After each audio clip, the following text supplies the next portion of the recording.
Hai guys, ketemu lagi bersama review Mendo. Kali ini yang kita review bukanlah makanan ataupun jajanan, melainkan drakor alias drama Korea. Nah, penasaran drakor apa yang mau kita kupas tuntas di sini? Penasaran? Hari ini sedang booming-boomingnya sebuah drakor terbaru yang berjudul The World of the Married. World dalam bahasa Indonesia artinya dunia, married artinya menikah atau pernikahan. Jadi intinya ini maksudnya dunia pernikahan. Bagi kalian yang pernikahannya adem ayem, bahagia-bahagia saja, mungkin kalian kurang setuju dengan judulnya. Hello guys, Anda lupa ini kan sebuah film, bukan mewakili kehidupan nyata. Ya, walaupun banyak film yang mengambil inspirasi dari kehidupan nyata, toh di awal pembukaan filmnya sudah ditampilkan bahwa semua karakter organisasi tempat kejadian adalah fiktif. So, kalau tidak sesuai dengan kehidupan yang kalian alami, alias pernikahan Anda bahagia-bahagia saja, ya sudah, bersyukurlah. Tapi nggak ada salahnya juga kok nonton, soalnya kan ini hiburan.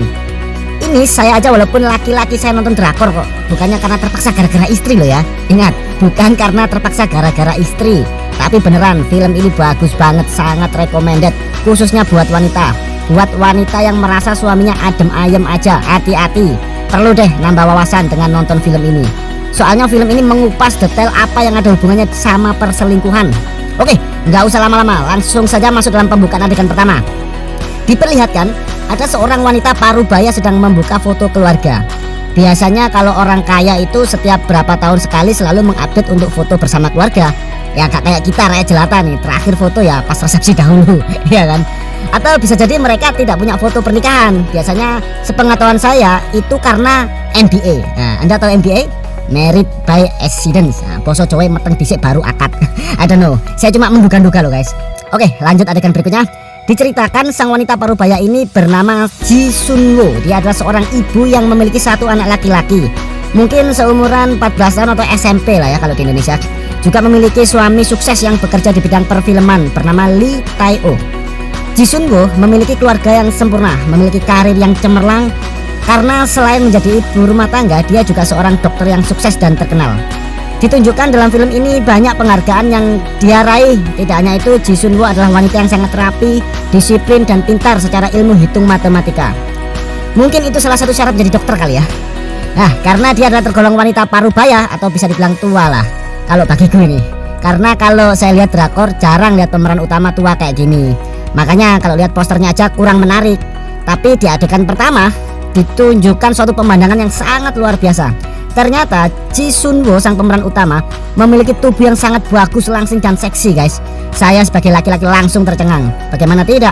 Dengan usia yang menurut saya sekitar 40-50 tahun, tapi bodinya tuh masih oke, mirip ABG umur 17 tahun. Nah, diceritakan Ji Sun Woo sedang menunggu suaminya. Nih, suaminya ini sepertinya seorang pekerja seni. Terlihat ada adegan koleksi buku yaitu tentang sastra. Dan juga ada satu adegan bahwa suaminya mendapatkan penghargaan sebagai sutradara terbaik. Kalau anaknya sepertinya penyuka olahraga.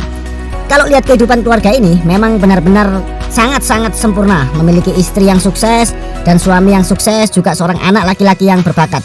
Nah, ini menarik karena menurut cerita film ini berkisah tentang perselingkuhan. Anda bisa membayangkan bagaimana kehidupan yang sangat sempurna tidak luput dari perselingkuhan. Oke, kita balik ke cerita film. Ji Sun Woo atau sang istri sedang menunggu suami pulang kerja dalam kondisi hujan dan malam yang dingin ya. Kalau hujan biasanya dingin loh guys kalau di Korea. Ya, sang suami pulang dengan membawa koper. Berarti ini menunjukkan suami habis dari luar kota. Sepertinya belum pulang selama beberapa hari. Suaminya ini diperankan oleh Park Hae Jun. Di film ini dia berperan sebagai Lee Tae-oh ya, sebagai suami Ji Sun Woo. Lee Tae-oh ini memiliki karakter bapak-bapak parubaya tapi masih ganteng loh guys. Kalian nggak akan menyangka kalau perannya sebagai pria berumuran 40 tahun. Nah, ini yang bahaya bagi kalian para wanita. Kalau punya suami ganteng kayak gini, apalagi jika kecantikan Anda tidak sebanding dengan suami Anda, siap-siap nih bakal seperti cerita drama Korea. Oke, lanjut adegan berikutnya. Lee Tae-oh pulang dan langsung disambut dengan tampilan tubuh Ji Sun Woo ya. Tampilan tubuh yang sedang tidur membelakangi mengenakan baju tidur yang sangat tipis. Jujur saja saya sebagai laki-laki, seandainya nih pulang kerja disambut oleh pemandangan seperti itu, pastinya akan kerasa, waduh, kerasan banget di rumah guys. Terlihat di adegan berikutnya, Lee Tae-oh langsung membelai istrinya yang mulus, nah, dan menciumnya sambil membangunkan dengan mesra. Adegan wik-wik pun dimulai. Nah, dalam adegan ini saya sangat salut dengan Ji Sun Woo sebagai istri. Dia terlihat sangat agresif. Ya, bagaimana tidak? Ji Sun Woo langsung membalikkan posisi. Dia yang ada di atas ya, laki-lakinya ada di bawah. Ini info bagi para wanita nih ya. Laki-laki itu paling suka kalau dilayani seperti ini. Ingat itu ya. Atau mungkin bisa jadi ya ceritanya kan Ji Sun Woo sudah beberapa hari ditinggal dinas luar kota sama suaminya. Jadi kayaknya udah ngempet lama gitu mungkin ya.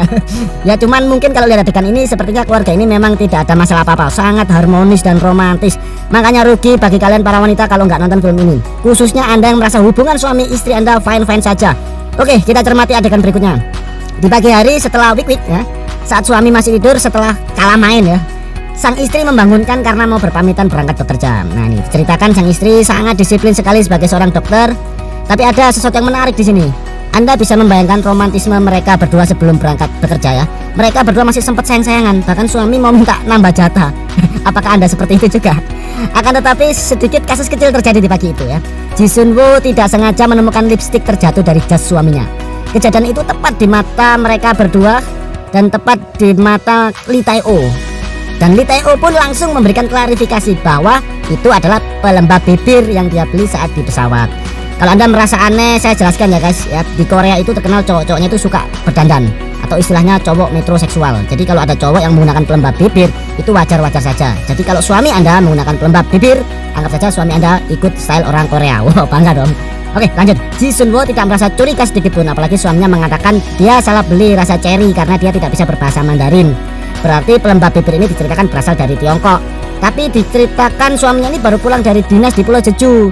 Pulau Jeju itu masih kawasan Korea Selatan loh. Anehnya lagi, Ji Sun Woo sempat mencoba mengoleskan pelembab bibir tersebut di tangannya. Dan saat ke kamar mandi, dia agak sadar bahwa itu bukan pelembab bibir, melainkan lipstik. Oke, saya jelaskan ya. Bagi Anda yang tidak tahu bedanya lipstik dengan pelembab bibir, kalau pelembab bibir itu tidak memberikan bekas warna yang pekat, tapi kalau lipstik itu mewarnai bibir sehingga warnanya pasti sangat pekat. Tapi sayangnya Ji Sun Woo masih tidak ada kecurigaan sama sekali. Mungkin saja masih bergembira, efek tadi malam habis menang 3 ronde ya. Oke, kita kembali ke skin yang berbeda. Di skin ini memperkenalkan anaknya yang mau masuk SMP. Sedang terjadi perdebatan ringan. Ya, perdebatan keluarga harmonis lah. Diceritakan sang ibu ingin anaknya pandai dalam hal matematika, tapi sang ayah menginginkan anaknya tidak pandai matematika. Tidak apa-apa, yang penting pandai dalam kreativitas. Dari sini kita bisa mempelajari karakter suami istri tersebut bahwa Ji Sun Woo adalah wanita yang menggunakan otak kiri, sedangkan Lee Tae-oh pengguna otak kanan. Mungkin Anda bingung maksudnya bagaimana? Nah, tapi ini perlu dicermati terkait cerita film ini, atau bisa untuk pengalaman dunia nyata Anda. Ya, saya jelaskan bahwa manusia memiliki 2 bagian otak, otak kiri dan otak kanan. Di mana otak kiri itu untuk berpikir sebagai logika, biasanya pandai dalam matematika atau berhitung. Tidak heran jika Ji Sun Woo berprofesi sebagai dokter. Otak kiri juga memiliki ciri-ciri sebagai orang yang kritis, selalu memperhatikan sesuatu hal yang detail. Biasanya juga dimiliki seseorang yang berprofesi sebagai akuntansi. Sedangkan otak kanan, ciri-cirinya selalu berpikir menggunakan perasaan dan imajinasi. Ya, itu sebab Lee Tae-oh cocok sebagai sutradara.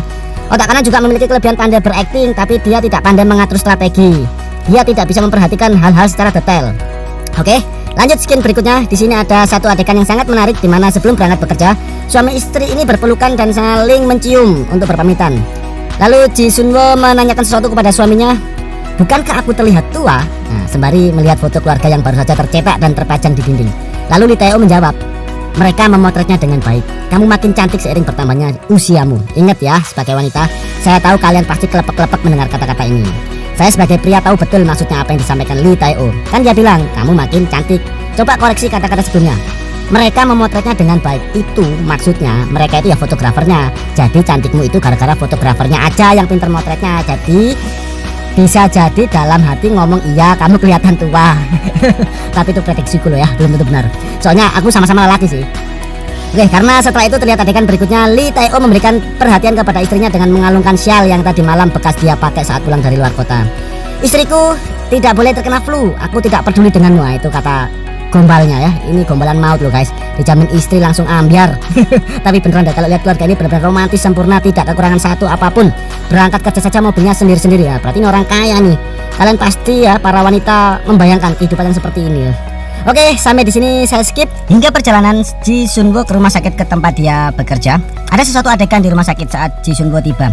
Ya mungkin tidak ada korelasinya terlalu banyak dalam cerita pelakor ini, tapi paling tidak sebagai pengenalan betapa hebatnya skill Ji Sun Woo sebagai dokter. Nah, diceritakan saat baru saja tiba di rumah sakit, ada kabar dari rekannya bahwa ada petugas polisi yang sedang menyidik lantaran salah satu dokter di rumah sakit tersebut terlibat tuduhan percobaan pembunuhan. Ji Sun Woo dengan tegas membelanya dengan menggunakan ilmu kedokterannya yang dia miliki. Nah ini bedanya kalau Anda nonton drama Korea sama nonton sinetron Indonesia. Kalau drakor hebatnya kita tidak hanya menonton ceritanya tapi dapat pelajaran ilmu di dalamnya. Misalnya ini hubungan sama dunia kedokteran ya. Walaupun saya lulusan STM, tapi saya sedikit banyak belajar dunia kedokteran dari film ini. Dalam pembelaannya, petugas menuduh bahwa rekan Ji Sun Woo mencoba mencekik seseorang, apalagi diduga dalam kondisi mabuk. Tapi dengan elegan, Ji Sun Woo membela dengan menerangkan bahwa tindakan yang dilakukan rekannya adalah murni tindakan medis sebagai pertolongan pertama. Ji Sun Woo menyebut istilah intubasi endotrakeal. Nah, ini ilmu baru kan? Intubasi endotrakeal adalah suatu tindakan medis berupa memasukkan tabung endotrakeal melalui mulut atau hidung untuk menghubungkan udara luar dengan kedua paru-paru. Ini maksudnya orang yang kesusahan pernapasan, tenggorokan atau hidungnya dimasukin selang mungkin gitu ya. Cuman ini masalahnya kan posisi yang dilaporin petugas bahwa oknum dokter yang dituduh mabuk ini posisinya seperti mencengkik gitu. Nah, Ji Sun Woo memberikan pembelaan lagi dengan menyebut istilah manuver tekanan krikoid. Nah loh, kalau cewek nonton drakor dijamin gak akan ngurusin yang beginian. Tapi saya sebagai cowok ya, ini ilmu bermanfaat. Langsung deh cek Google. Ternyata maksudnya teknik yang digunakan dalam intubasi endotrakeal untuk mencoba mengurangi regurgitasi. Teknik ini melibatkan penerapan tekanan pada tulang rawan krikoid di leher sehingga menutup kerongkongan yang lewat tepat di belakangnya. Teknik ini memang mirip mencekik, tapi maksudnya ya sedang membuka jalur udara supaya oksigen mudah masuk untuk pernapasan melalui jalur-jalur lain gitu maksudnya. Nah ada lagi istilah regurgitasi itu apa? Itu adalah kebocoran darah kembali ke atrium, merupakan sekat yang memisahkan ruang jantung yang disebut bilik kiri. Jadi kalau di rumah sakit ada penanganan memasukkan selang untuk pernapasan, perlu diperhatikan teori ini jangan sampai salah. Nah akibatnya darah yang dari bilik kanan bocor langsung ke bilik kiri. Kira-kira gitulah penjelasan simpelnya. Nah cukup sekian sedikit kuliah kedokteran, maaf kalau salah, namanya aja materi dari anak STM yang belajar dari drakor ya. Lanjut kita tinggalkan kuliah medis, langsung ke cerita. Oke, singkat cerita, saat Ji Sun Woo terdiam di ruangan kantornya, dia melihat syal yang tadi pagi diberikan oleh suaminya. Ternyata di syal itu ada satu helai rambut panjang, yang pastinya rambut seorang wanita, apalagi rambutnya warnanya coklat. Langsung Ji Sun Woo ini parno kalau lihat wanita berambut coklat ada di sekitarnya. Nah, jadi siapapun yang berambut coklat sepertinya langsung menjadi tersangka bahwa dia adalah perselingkuhan dengan suaminya. Ya begitu tuh wanita nih. Makanya saya salut sama film ini, benar-benar mencerminkan karakter wanita sesungguhnya. Soalnya pengalaman pribadi istriku sih ya, pernah cemburu sama janda nih misalnya. Akhirnya apa? Semua yang berstatus janda itu dicemburui sama istriku semua. Nah kan kasihan, padahal nggak semua janda negatif. Banyak janda-janda yang baik, soleha juga banyak. Nah di film ini gara-gara selai rambut berwarna coklat, sampai-sampai semua wanita yang ia temui dicurigai selingkuh sama suaminya. Padahal ya, kalau Anda tahu rambutku nih, walaupun saya cowok tapi rambutku juga panjang, tak semir warna coklat pula. Kan bisa jadi Liteo habis jalan sama temennya yang cowok yang rambutnya kayak saya. Oke, abaikan ya. Semua sekedar informasi. Memang secara psikologi ya, kalau ada wanita yang rambutnya disemir, dalam hal ini bukan warna hitam, ini rata-rata kebanyakan, mayoritas, sebagian besar itu modis ya, suka bergaul, suka berdandan, girang ya, otomatis ciri-ciri ini bisa menarik pria untuk terpikat. Oke, lanjut ke cerita. Ada adegan di mana saat Ji Sun Woo sedang sowan ke rumah sahabatnya bernama Yoon Hyo Jung. Diceritakan sahabatnya ini adalah termasuk tetangga depan rumahnya. Dan juga sahabatnya ini memiliki suami yang kebetulan partner kerja Lee Tae-oh, yang juga sama-sama dari Pulau Jeju bareng-bareng sama Lee Tae-oh. Jadi ceritanya gini, suaminya Om Hyo Jung ini kan mitra kerjanya Lee Tae-oh. Mereka ada urusan bisnis yang mengharuskan pergi ke Pulau Jeju. Jadi sekalian kerja, mereka sekalian honeymoon gitu mumpung luar kota. Cuman masalahnya Lee Tae-oh kan nggak ngajak istrinya, soalnya istrinya sibuk banget kerja sebagai dokter. Diceritakan sahabatnya ini menunjukkan sebuah lipstik yang sama dengan yang ditemukan tadi pagi di jas suaminya. Gini ya, Yoon Hyo Jung ini terlihat lebih cantik, rambutnya pun warnanya coklat dan lebih energik gitu ya. Saya sempat menduga jangan-jangan selingkuh sama ini nih. Tapi ya namanya dugaan. Aduh, kok ya saya ikut terbawa arus. Ji Sun Woo ya, tiap ada wanita cantik rambut coklat, jadi ikut parno. Oke, penyelidikan pun dimulai. Ji Sun Woo mencoba menyelinap buka HP suaminya, tapi hasilnya nihil. Tidak ada bukti bahwa suaminya selingkuh. Itu pun belum mengobati rasa penasaran Ji Sun Woo. Ditambah lagi ada adegan di mana saat menyebut anaknya, Ji Sun Woo disapa seorang wanita. Wanita ini sama-sama wali murid atau ibu dari temannya anaknya, yang juga sama-sama jemput sekolah. Masalahnya Ji Sun Woo tahu bahwa wanita ini janda. Nah loh, janda lagi kan? Apa nggak tambah cemut-cemut nih? Apalagi wanita ini ngaku baru ditarik kerja jadi asisten suaminya. Kok suaminya nggak ngaku ya kalau mempekerjakan janda? Apalagi ini janda masih cantik, rambutnya juga merah pula. ya, coklat gitu. Kalau saya nih jangankan punya asisten janda, satu komunitas saja, seandainya ada janda di situ langsung dia disuruh out. Oke, lanjut. Tapi wanita janda ini ada satu info yang cukup menarik. Dia berkata kalau Lee Tae-oh pulang jam 5 sore, padahal ngakunya ke Ji Sun Wo pulangnya jam 8 malam. Nah, mampir kemana nih? Wis ta, orang kalau kemakan cemburu ya gini nih, curiga terus. Padahal kan bisa aja mampir warkop atau main PUBG sama teman-temannya. Oke, Ji Sun Wo akhirnya memutuskan menyelidiki lebih lanjut. Besoknya Ji Sun Wo izin pulang cepat supaya bisa mantau langsung ke kantor suaminya. Ternyata benar, jam 5 tepat suaminya keluar kantor lalu menuju toko bunga. Nah, makin curiga nih, mobilnya dibuntuti terus sampai ternyata berhenti di rumah sakit. Rumah sakit tempat orang-orang jompo atau orang tua. Tidak sabar Ji Sun Wo membuntuti masuk rumah sakit tersebut, apalagi Ji Sun Wo kan terkenal, semua petugas rumah sakit kenal sama dia. Jadi kesempatan. Ternyata suaminya itu bawa bunga buat jenguk ibunya yang dirawat di situ. Suaminya pun bilang kalau tiap hari dia selalu mampir jenguk ibunya. Gagal deh cemburunya, malah bikin ya akhirnya saling maaf-maafan. Dah, ketegangan mereda. Tapi belum sepenuhnya mereda. Saat Ji Sun Wo pulang melewati resepsionis, sang resepsionis pun menyapa. Terjadilah obrolan kecil. Di obrolan itu resepsionis bilang kalau kasihan ibunya Lee Tae-oh karena Lee Tae-oh baru kali ini setelah setahun nggak pernah jenguk ibunya. Nah lo kan, jadi kumat lagi curiganya. Rumah tangga mereka ini walaupun sempurna tapi menurutku kok kurang gimana gitu. Misalnya nih, saat Lee Tae-oh ada acara undangan pesta kayak reuni SMA gitu. Itu kayak mau berangkat aja nggak pamitan. Sampai Ji Sun Wo yang tanya, mau kemana? Kalau aku nih, istriku tanya, bukan mau kemana tapi ada plusnya. Kamu mau pergi nggak ngajak aku? Kok kendel? Nah, saya itu ya ke Indomaret beli rokok aja, istriku ikut kok. Aku pernah nih cuma beli rokok berangkat Indomaret sendirian. Nah Indomaret itu kan deket, paling cuma 100 meter dari rumahku. Aku ya langsung berangkat aja nggak pakai istriku. Pulangnya langsung dimarahi sejadi-jadinya. Oke, lanjut. Nah ini Ji Sun Wo kebetulan dapat undangan juga dari pasiennya yang ternyata malah yang ngadain reuni itu. Cuma Ji Sun Wo memutuskan tidak datang. Tapi gara-gara suaminya juga ke acara itu, otomatis Ji Sun Wo berubah pikiran. Nah, ada adegan menarik di acara reuni tersebut. Lee Tae-oh itu bertujuan datang supaya bisa dekat sama orang-orang besar dalam dunia perfilman yang sama-sama alumni. Cuma mungkin lebih senior, levelnya bukan kelas lagi tapi ya paman kelas lah, yang lebih tua. Masalahnya Lee Tae-oh waktu mencoba mendekat ternyata gak digubris. Kan kasihan, jadi kayak kacung gitu. Untung ada Ji Sun Wo karena istrinya orang kaya itu tadi ternyata pasiennya Ji Sun Wo. Nah akhirnya suasana jadi cair dan Lee Tae-oh pun jadi bisa ikut nimbrung karena dikenalin sama istrinya. Nah jadi para suami nih ya, ada hikmahnya kalau kemana-mana ngajak istri. Singkat cerita di acara tersebut Ji Sun Wo bertemu wanita bocil ya bernama Min Hyun Seo.